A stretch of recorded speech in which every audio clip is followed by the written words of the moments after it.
Border शहर के तालके जो दर्जो ॾियारण लाइ शहरी केतिरनि ई सालनि खां सरापा एहतजाज बणियल आहिनि। जॾहिं त दो देशी PTI अॻवान असगर सारियो कामरेड अज़ीज़ ब्रोई जी अॻवाणी में प्ले कार्ड खणी प्रेस क्लब बॉर्डर अॻियां एहतजाजी मुज़ाहिरो कयो वियो। बॉर्डर वासियुनि बॉर्डर के तालके जो दर्जो ॾियारण लाइ ज़ोरदार नारेबाज़ी कई। मौक़े ते ख़िताब कंदे अॻवाननि चयो त बॉर्डर लाड़काने ज़िले जो ॿियों नंबर वॾो ऐं क़दीमी शहर आहे, जंहिंजी हिकु अलॻि सियासी तोड़े कारोबारी तारीख़ आहे।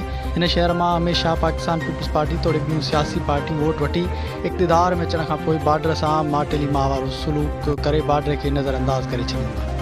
हिननि चयो त जंहिं सबबु केतिरनि ई सालनि खां बॉर्डर शहर मुकमल तौर तबाह बणिजी चुको आहे। बॉर्डर शहर जा रोड रस्ता खंडरात जो ॾेख ॾेई रहिया आहिनि, पर हुकूमत पारां को बि क़दम न पियो खयो वञे।